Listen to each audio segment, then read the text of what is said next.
ওই ফেরেশতা ইব্রাহিমের কাছে গিয়া দূর থেকে ইব্রাহিমকে দেখে চিনতে পারছে যে তার চেহারা এত সুন্দর, এত সুন্দর চেহারা দেখা যদিও তার পোশাক পছন্দ হয় না, তার চুল পছন্দ হয় না, যখন চেহারার দিকে তাকাইছে সে আল্লাহ তাআলার সৃষ্টি দেখে বলতেছে সুবহানাল্লাহ। এই ফেরেশতার সুবহানাল্লাহ বলার আওয়াজটা কার কানে গেছে বলেন? ইব্রাহিমের কানে গেছে।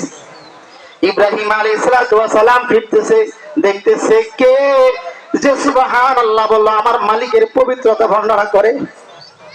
কে গো তুমি পথিক যে আমার মালিকের তুমি প্রশংসা করলা, আমার মালিকের গুণগান গাইলা। ইব্রাহিম তাকে দেখার জন্য পাগল হয়ে গেছে। ফেরেশতা আস্তে আস্তে ইব্রাহিমের কাছে আসছে, আয়েশা বলতেছে যে ও ইব্রাহিম, আমি তোমার মালিকের প্রশংসা করে সুবহানাল্লাহ বলেছি।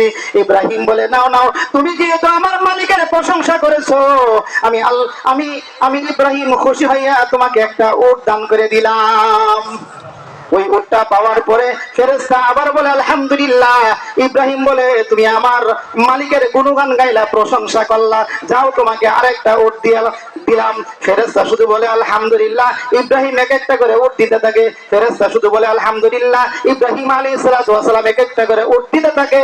এক পর্যায়ে ফেরেশতা আলহামদুলিল্লাহ বলা শেষ, এরকম ইব্রাহিমের উট দান করাও শেষ। এইভাবে ভাই কুরবানি আসলো। এখন এই কুরবানি সাহাবায়ে কেরাম আল্লাহ রাসূলকে প্রশ্ন করতেছেন, মা হাযিহিল আদাহি ইয়া রাসূলুল্লাহ, ওগো নবীজি কুরবানি এটা কি জিনিস?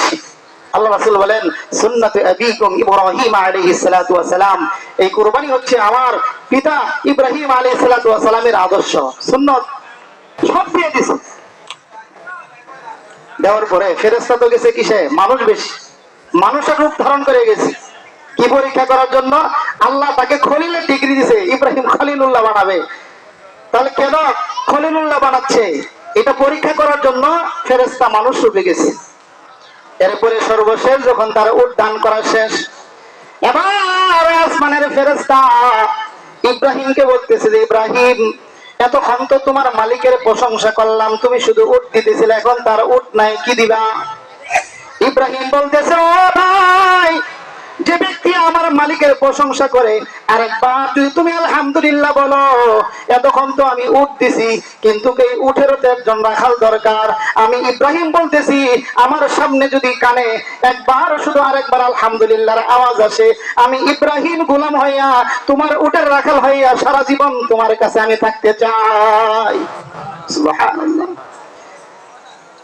ফেরেশতা বলে আল্লাহ যে বলছে ইব্রাহিম খলিলুল্লাহ, এখন বুঝে আসলো যে কেমন আল্লাহর পাগল। ইব্রাহিম আলাইহিস সালাতু ওয়াস সালামকে আল্লাহ তাআলা এইভাবে পরীক্ষা করছে। ইব্রাহিমের কাছে শুধু পরীক্ষা আল্লাহ তাআলা দিয়েছেন। সাহাবায়ে কেরাম আবার প্রশ্ন করলেন, ক্বালু ফামা লানা ফিহা ইয়া রাসূলুল্লাহ, ওগো নবীজি এই কুরবানি করার মধ্যে আমাদের জন্য কি আছে? আল্লাহ রাসূল বলতেছেন, বিকুল্লি শারাতিন হাসানা, কই প্রত্যেকটা চুলের বিনিময়ে আল্লাহ তাআলা তোমাদের আমলনামার ভিতরে এক একটা করে নেকি দান করবে। একটা গরুর মধ্যে কতগুলো চুল আছে বলেন? একটা গাভীর ভিতরে কতগুলো চুল আছে? একটা ভেড়ার মধ্যে কতগুলো চুল আছে? সাহাবায়ে কেরাম আবার প্রশ্ন করলেন, ইয়া রাসূলুল্লাহ ক্বালু ফাসুফ, কই লুমের বিনিময়ে ওকে এক একটা করে নেকি দিব আল্লাহ? এতক্ষণ তো বললেন চুলের কথা, শরীরের মধ্যে অনেক কি আছে? লুম আছে, কই লুমের বিনিময়ে ওকে দিবে? আল্লাহ রাসূল বলেন, হ্যাঁ, প্রত্যেকটা লোমের বিনিময়ে তোমাদেরকে এক একটা করে লিখে দেওয়া হবে। এই যে আজকের দিনটা হচ্ছে আল্লাহ তাআলার কাছে। সাহাবায়ে কেরাম রাসূলকে প্রশ্ন করছেন, ইয়া রাসূলুল্লাহ, কই ঈদুল আজহার দিবসে আল্লাহ তাআলার কাছে সবচেয়ে প্রিয় কোন আমল? আল্লাহ রাসূল বলেন, যখন কোনো ব্যক্তি এরকম ভাবে গরু অথবা খাসি কুরবানি পশুকে জবাই করে রক্ত প্রবাহিত করে, এই রক্ত প্রবাহিত করাটা আল্লাহ তাআলার কাছে সবচেয়ে পাওয়ারফুল আমল আজকের জন্য। এই জন্য যাদেরকে আল্লাহ তাআলা এই কুরবানি করার তৌফিক দিয়েছেন, নিয়ত করেছেন এবং পশু ক্রয় করেছেন, তারা তো ভাগ্যবান। আর যারা করতে পারতেছি না, আমরা আগামী দিন করার জন্য নিয়ত করি যেন আগামী বছর কি করতে পারি বলেন? কুরবানি করি।